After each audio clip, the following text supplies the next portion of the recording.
Hello everyone, I am Shikha. Welcome back to my YouTube channel. आज हम cover करने वाले हैं मॉलिक्यूलर बायोलॉजी। इससे प्रीवियस वीडियो में हमने रेप्लिकेशन पढ़ा, प्रोकैरियोटिक रेप्लिकेशन। आज हम कवर करने वाले हैं यूकैरियोटिक रेप्लिकेशन। यूकैरियोटिक रेप्लिकेशन में भी 3 स्टेप्स होते हैं: initiation, elongation and termination.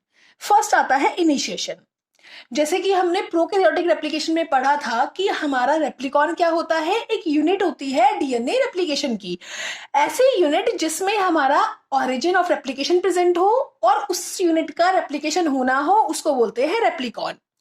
Prokaryotes हमारे मोनोरेप्लिकॉनिक थे। इट मींस उनके पूरे जीनोम में, फुल जीनोम में एक ही ऑरिजिन ऑफ रेप्लिकेशन था और उसी ऑरिजिन ऑफ रेप्लिकेशन से फुल डीएनए रेप्लिकेट हो जाता था। बट हमारा यूकैरियोट्स में हमारा डीएनए बहुत लॉन्ग होता है, न्यूक्लिक एसिड बहुत लेंथी होता है, इस वजह से न्यूक्लिक एसिड फुल एक साथ रेप्लिकेट नहीं हो पाता। स्मॉल सेगमेंट्स रेप्लिकेट होते हैं एक टाइम में। फुल न्यूक्लिक एसिड रेप्लिकेट नहीं होता, स्मॉल सेगमेंट रेप्लिकेट होते हैं और हर एक सेगमेंट को रेप्लिकॉन बोलते हैं। हर एक सेगमेंट के पास अपना ऑरिजिन ऑफ रेप्लिकेशन होता है। तो मींस हमारा यूकैरियोट्स कैसे होते हैं? मल्टी रेप्लिकॉनिक होते हैं। उनके पास बहुत सारे रेप्लिकॉन होते हैं और बहुत सारे मल्टीपल रेप्लिकेशन ऑरिजिन होते हैं, इसलिए उनको बोलते हैं मल्टी रेप्लिकॉनिक।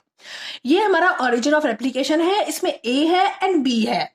ए जो है उसमें 14 बेस पेयर है, 11 80 है, B1 है, B2 है, B3 है। इस पूरे सीक्वेंस को हम बोलते हैं ARS, autonomously replicating sequence.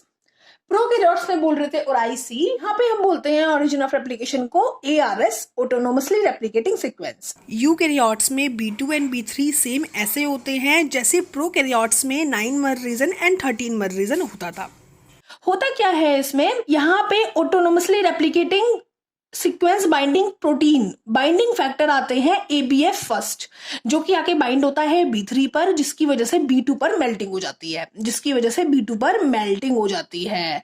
Prokaryotes में हमारा 9 मर रीजन एंड 13 मर रीजन होते थे, यहाँ पे हमारा B3 एंड B2 है।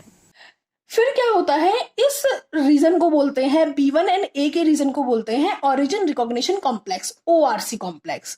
ORC पर हमारा CDC6 आके बाइंड होता है, जो कि हमारा G1 फेस में आके बाइंड होता है। ये हमारा हेलिकेस लोडर है, जो कि हमारे हेलिकेस को लोड करेगा। वहां पे हेलिकेस लोडर क्या था? वहां पे हेलिकेस लोडर था DNA-C और यहाँ पे हमारा हेलिकेस लोडर है CDC6।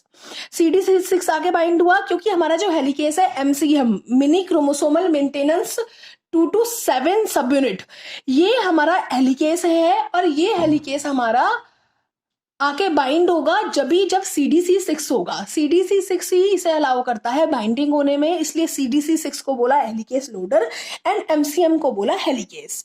मींस ये है DNA-B जो हमारा प्रेजेंट था प्रोकैरियोट्स में MCM, एंड CDC6 है DNA-C जो हमारा प्रोकैरियोट्स में प्रेजेंट था।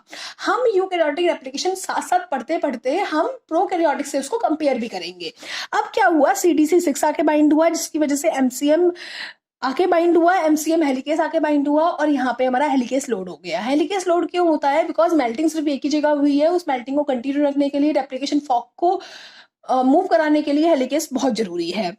अब हमारा क्या होता है, ये CDC6 जो होता है ये S फेस में डिग्रेड हो जाता है। S फेस में जब रेप्लिकेशन स्टार्ट हो गया उसके बाद ये डिग्रेड हो जाता है। क्यों डिग्रेड हो जाता है? बिकॉज CDC6 रहेगा तो हमारे और भी हेलिकेस आगे बाइंड होंगे और री इनिशिएशन कर देंगे रेप्लिकेशन को, प्रिवेंट करने के लिए, बचाने के लिए कि फिर से री इनिशिएशन ना हो रेप्लिकेशन का। इसी वजह से CDC6 जो होता है वो डिग्रेड हो जाता है। जब हमारा हेलिकेस आ गया, अनवाइंडिंग हो गई, अब क्या होता था, अब हमारी SSB प्रोटीन आती थी प्रोकैरियोट्स में जो कि प्रिवेंट करती थी रीएनेलिंग को, बचाती थी कि फिर से रीबाइंडिंग ना हो जाए।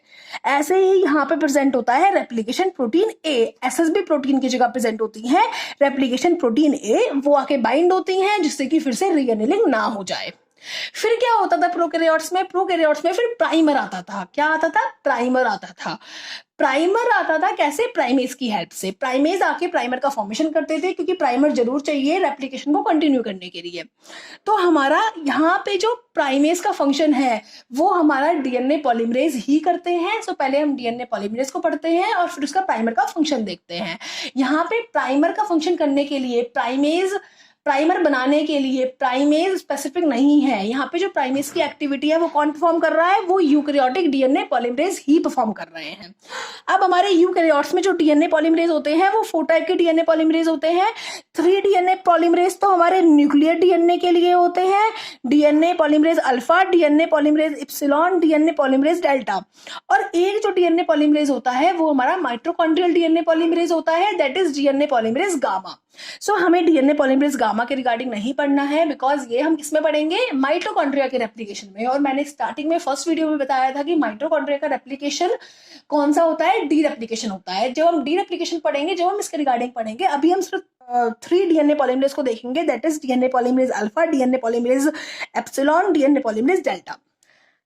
अब हमारा पहले पढ़ते हैं डीएनए पॉलीमरेज अल्फा के रिगार्डिंग। डीएनए पॉलीमरेज अल्फा हमारा एक हेट्रोटेट्रामर है। इसमें हमारी पॉलीमरेज एक्टिविटी भी होती है, प्राइमेज एक्टिविटी भी होती है। पॉलीमरेज एक्टिविटी मतलब ये 5' to 3' डायरेक्शन में मूव करता है, पॉलीमराइजेशन करता है, वेल एंड गुड, अच्छी बात है। बट इसके पास 3' to 5' एक्सोन्यूक्लियस एक्टिविटी नहीं होती। और ये हमने प्रोकैरियोट्स में पढ़ा है कि 3' to 5' एक्सोन्यूक्लियस एक्टिविटी हमारी प्रूफ रीडिंग एक्टिविटी होती है, जिससे कि कोई एरर ना आ जाए डीएनए रेप्लिकेशन के ड्यूरिंग, ये उसको चेक करता है। अब जब इसमें वो checking activity, proof reading activity है ही नहीं, तो इसमें एरर के, जब ये रेप्लिकेशन करेगा तो एरर के चांसेस बहुत ज्यादा है। इसी वजह से हमारा इसका पॉलीमरेज एक्शन यूज नहीं होता। ओके, सेकंड आता है हमारा प्राइमेज एक्शन। प्राइमेज एक्शन जो है, इसका मतलब ये प्राइमर बनाएगा, इनिशिएटर आरएनए बनाएगा 8 to 12 न्यूक्लियोटाइड का, ये प्राइमर का काम करता है। बट क्या होता है, जब ये स्मॉल प्राइमर बना देता है, आरएनए बना देता है, उसके बाद ये स्मॉल अमाउंट ऑफ डीएनए भी बनाता है, बिकॉज इसके पास क्या है, इसके पास पॉलीमरेज एक्टिविटी भी है। ये सिर्फ 20 to 40 न्यूक्लियोटाइड ही बनाता है डीएनए के, उसके आगे नहीं बनाता, क्योंकि इसके पास कौन सी एक्टिविटी नहीं है, इसके पास हमारी प्रूफ रीडिंग एक्टिविटी नहीं है। इसलिए यहाँ पे पॉलीमरेज को चेंज होना पड़ता है, बिकॉज यहीं से, इसी से डीएनए पॉलीमरेज अल्फा से ही फुल रेप्लिकेशन हुआ, तो ये बहुत प्रॉब्लमेटिक होगा ऑर्गेनिज्म के लिए, जीनोम के लिए। सो इसलिए हमारा ये पॉलीमरेज जो होता है वो चेंज हो जाता है, पॉलीमरेज स्विचिंग हो जाती है। यहाँ पे पॉलीमरेज स्विच हो जाता है, दूसरे पॉलीमरेज को यूज करते हैं, इसलिए इस प्रोसेस को बोलते हैं पॉलीमराइजेशन स्विचिंग। पॉलीमराइजेशन स्विचिंग बोलते हैं। तो कौन सा पॉलीमरेज यूज होता है, डीएनए पॉलीमरेज डेल्टा यूज होता है। डीएनए पॉलीमरेज डेल्टा एक टेट्रामर है, जिसके पास 5' to 3' पॉलीमरेज एक्टिविटी है और 3' to 5' एक्सोन्यूक्लियस एक्टिविटी भी है। इट मींस इसके पास प्रूफ रीडिंग एक्टिविटी भी है। जब इसके पास प्रूफ रीडिंग एक्टिविटी है तो अब ये हमारा बहुत इजीली डीएनए का पॉलीमराइजेशन कर देगा। बट हमें इसका प्रोसेसिविटी और पॉलीमराइजेशन रेट क्या है वो भी चेक करना होगा। इसका पॉलीमराइजेशन रेट अच्छा होता है, और प्रोसेसिविटी के लिए ये क्या यूज करता है, प्रोकैरियोटिक डीएनए पॉलीमरेज जो था हमारा, 3rd डीएनए पॉलीमरेज प्रोकैरियोटिक, वो हमारा प्रोसेसिविटी के लिए क्या यूज करता था, वो प्रोसेसिविटी के लिए हमारा यूज करता था क्लैम्प प्रोसेसिविटी कंपोनेंट था, जिसकी वजह से अच्छी प्रोसेसिविटी थी। बट हमारा डीएनए पॉलीमरेज डेल्टा जो है वो यूज करता है पीसीएनए, पॉलीफेटिंग सेल न्यूक्लियर एंटीजन। ये एक स्लाइडिंग क्लैम्प है, प्रोसेसिविटी कंपोनेंट है इसका, इसकी वजह से इसकी प्रोसेसिविटी अच्छी रहती है। अब जब भी हमारा प्रोसेसिविटी कंपोनेंट होता है तो उसको लोड करने के लिए क्लैम्प लोडर भी चाहिए होता है। वहां जो क्लैम्प लोडर यूज हो रहा था प्रोकैरियोटिक डीएनए पॉलीमरेज में, वो क्लैम्प लोडर हमारा यूज हो रहा था गामा कॉम्प्लेक्स। बट यहाँ पे जो क्लैम्प लोडर यूज होता है वो होता है रेप्लिकेशन फैक्टर सी। आरएफसी जो है यहाँ पे क्लैम्प लोडर की तरह एक्ट करता है। आरएफसी जो है पीसीएनए के थ्रू, स्लाइडिंग क्लैम्प के थ्रू इस डीएनए पॉलीमरेज डेल्टा को लोड कर देता है, और फिर पॉलीमराइजेशन स्टार्ट हो जाता है। पर पहले पॉलीमराइजेशन किससे हुआ, पहले प्राइमर फॉर्मेशन हुआ डीएनए पॉलीमरेज अल्फा से, और पॉलीमराइजेशन भी डीएनए पॉलीमरेज अल्फा से हुआ। बट इसके अंदर 3' to 5' एक्सोन्यूक्लियस एक्टिविटी नहीं थी, जिसकी वजह से इसको स्विच होना पड़ा, और ये स्विच होकर किस पे आ गया, डीएनए पॉलीमरेज डेल्टा पे आ गया। इसको बोला पॉलीमराइजेशन स्विचिंग। अब आता है 3rd DNA polymerase, that is DNA polymerase epsilon. DNA polymerase epsilon जो है हमारा, वो हमारा एसिस्टिव फंक्शन परफॉर्म करता है डीएनए पॉलीमरेज डेल्टा के साथ, अदरवाइज उसका ऐसा कोई खास फंक्शन नहीं होता, या उसका फंक्शन आइडेंटिफाई नहीं हुआ है। डीएनए पॉलीमरेज गामा जो है, DNA polymerase gamma mitochondrial DNA polymerase, इसके रिगार्डिंग हम माइटोकॉन्ड्रियल डीएनए रेप्लिकेशन में पढ़ेंगे। फिर आता है हमारा एम्फिडिकॉलिन। एम्फिडिकॉलिन जो है हमारा टेट्रासाइक्लिक डाइटरपेनॉइड इनहिबिटर है। एम्फिडिकॉलिन हमारा सप्रेस करता है डीएनए पॉलीमरेज अल्फा को, डीएनए पॉलीमरेज डेल्टा को, डीएनए पॉलीमरेज इप्सिलॉन को। ये हमारा डीएनए पॉलीमरेज गामा पे कोई असर नहीं करता। इसी वजह से हमारा माइटोकॉन्ड्रियल डीएनए रेप्लिकेशन इनहिबिट नहीं होता, but nuclear DNA replication inhibit हो जाता है। इनिशिएशन हमारा जब भी खत्म हो जाता है जब प्राइमर का फॉर्मेशन हो जाता है। अब प्राइमर का फॉर्मेशन हो गया है और initiated DNA, small initiated DNA भी बन चुका है। तो अब हमारा आना चाहिए एलोंगेशन। एलोंगेशन में हमारा एक एक न्यूक्लियोटाइड ऐड होगा डीएनए पॉलीमरेज की हेल्प से। अब हमारा आता है एलोंगेशन। एलोंगेशन हमारा बिल्कुल सेम है जैसे हमने प्रोकैरियोटिक में एलोंगेशन पढ़ा था। क्या पढ़ा था? एक एक न्यूक्लियोटाइड यूनिट आती है, फॉस्फोडाइस्टर बॉन्ड बनाती है। फॉस्फोडाइस्टर बॉन्ड कैसे बनता है? मैग्नीशियम प्रेजेंट होता है। मैग्नीशियम क्या करता है? हमारा OH बॉन्ड को वीक करता है, O नेगेटिव बनाता है। ये O नेगेटिव क्या करती है? फॉस्फोएनाइड्राइड बॉन्ड पे एक्ट करती है। फॉस्फोएनाइड्राइड बॉन्ड पे जब ये हमारा एक्ट करती है जिसकी वजह से हमारा फॉस्फोडाइस्टर बॉन्ड का फॉर्मेशन होता है। तो सेम चीज इसी में होती है। सेम चीज हमारी किस में होती है? यूकैरियोट्स के एलोंगेशन में होती है। बिल्कुल सेम कॉन्सेप्ट होता है, बस इसमें हमारा डीएनए पॉलीमरेज कुछ और होता है एंड प्रोकैरियोट्स में हमारा डीएनए पॉलीमरेज कुछ और होता है हमारा। अब हमारा क्या होना है? प्राइमर का रिमूवल होना है। आप सब जानते हैं कि एलोंगेशन के वक्त हमारा एक लीडिंग स्ट्रैंड बना है, एक लैगिंग स्ट्रैंड बना है।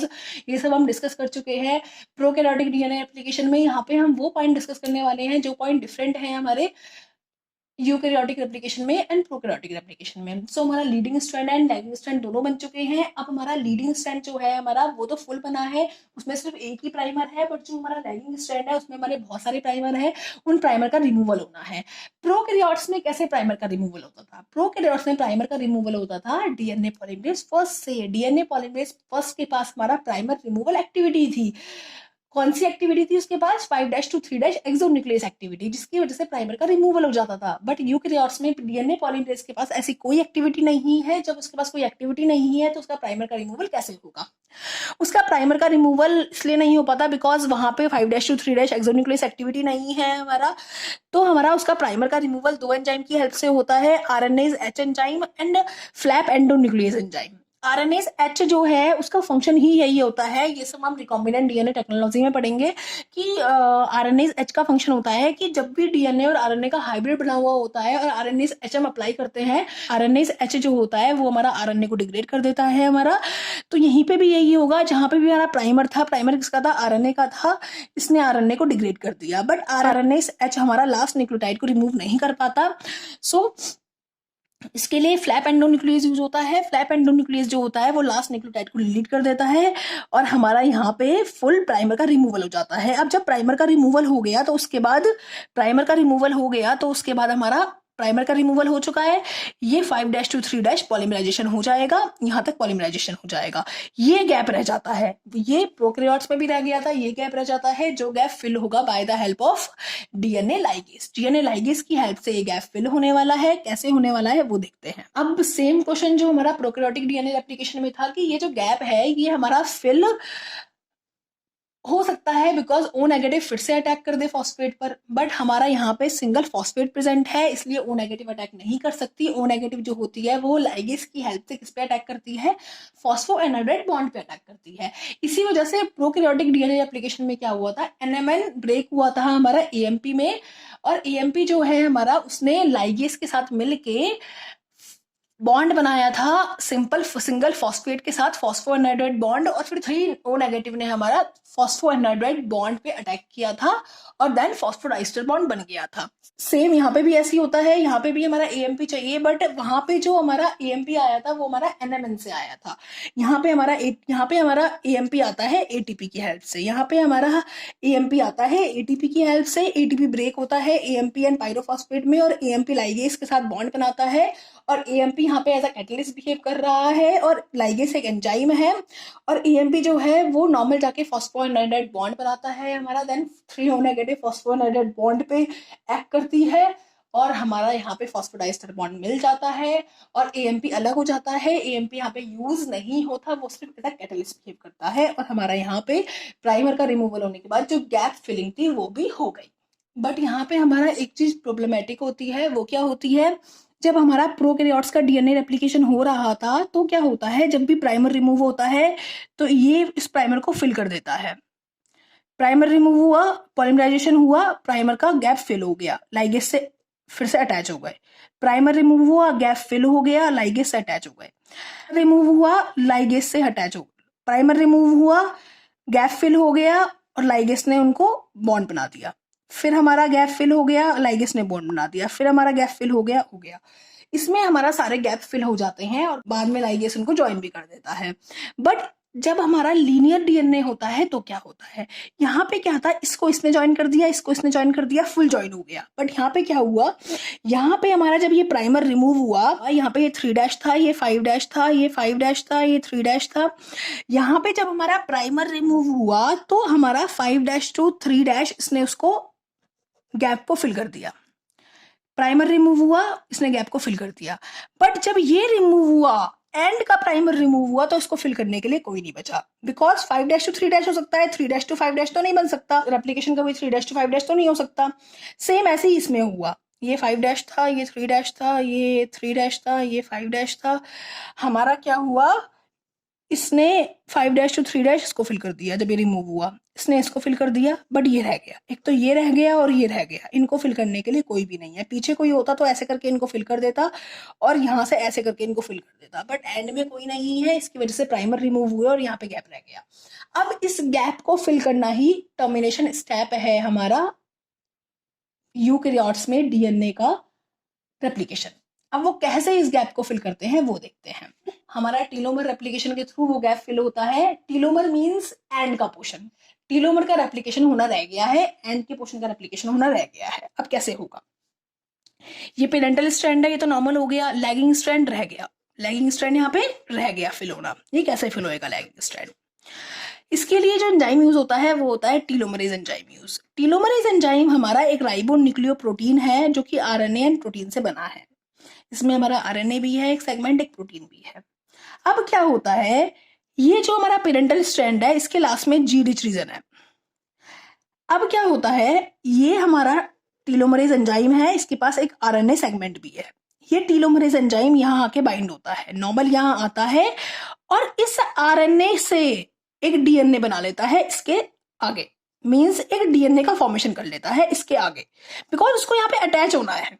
अटैच कैसे होएगा, अपने कॉम्प्लीमेंट्री डीएनए बनाएगा और उसको अटैच कर लेगा पेरेंटल स्ट्रैंड से। कॉम्प्लीमेंट्री डीएनए बन गया, ये आपस में कॉम्प्लीमेंट्री है, इससे अटैच हो गया। ये इसका 5' एंड है, ये 3' एंड है, इसने 5' to 3' करके इसको गैप को फिल कर लिया। समझिए यहाँ पे इसने क्या किया, यहाँ पे इसने क्या किया, पेरेंटल स्ट्रैंड से वो अटैच हो गया। कैसे हुआ, इसके पास आरएनए था, आरएनए के अगेंस्ट कॉम्प्लीमेंट्री स्ट्रैंड बनाया और उस कॉम्प्लीमेंट्री स्ट्रैंड को इसने पेरेंटल के जी रिच रीजन से अटैच कर दिया। अब इसका कॉम्प्लीमेंट्री था, वो जो हमें नया डीएनए बन के आया है वो इसके कॉम्प्लीमेंट्री था। ये एक्ट करता है जैसे कि रिवर्स ट्रांसक्रिप्टेज हमारा फंक्शन करता है आरएनए से डीएनए बनाने का। इसने आरएनए से डीएनए बना दिया। अब जब ये इसके कॉम्प्लीमेंट्री है तो ये यहाँ पे अटैच हो गया, ये नॉर्मल था और ये ऐसे करके यहाँ पे एक एंजाइम अटैच हो गया जिसका कॉम्प्लीमेंट्री इसके अगेंस्ट है। अब यहाँ तक हमारा मेन डीएनए है, ये 5' है, ये 3' है, ये 3' एंड फिल हो गया, क्योंकि ये इस साइड तो नहीं जा सकता क्योंकि 3' to 5' हो जाएगा इस साइड, बट 5' to 3' तो जा सकता है। तो इसने यहाँ पे इसको एक स्ट्रैंड प्रोवाइड किया जो कि 5' to 3' मूव करे और हमारा नॉर्मल सिंथेसिस करे किसका, टीलोमर का, टीलोमर के डीएनए का सिंथेसिस करे। इस तरीके से इसने जो टीलोमर एंड थे उनको रिपेयर कर दिया, बोल सकते हैं रिपेयर कर दिया, और गैप फिल कर दिया, ये भी बोल सकते हैं। सो ये था हमारा यूकैरियोट्स का डीएनए रेप्लिकेशन। अब इसमें क्वेश्चन कैसे आता है, या तो इसमें क्वेश्चन आएगा इनहिबिटर से, कोई से स्टेप का इनहिबिटर आएगा उससे क्वेश्चन पूछा जाएगा, या इसमें जो क्वेश्चन मोस्टली पूछा जाता है वो यूकैरियोटिक और प्रोकैरियोटिक रेप्लिकेशन में स्टेटमेंट्स आते हैं। वो स्टेटमेंट्स इनमें से ही कुछ होते हैं जो अब सबको पढ़ाया गया है, जस्ट लाइक कोई एसएसबी प्रोटीन किससे मिलती है उसकी, इनके आपस में कंपैरिजन आते हैं, ये सब आता है हमारा यूकैरियोटिक एंड प्रोकैरियोटिक के रेप्लिकेशन में CSIR-NET JRF में। सो यहाँ पे आपका रेप्लिकेशन टॉपिक कंप्लीट हो गया। So best of luck, thank you.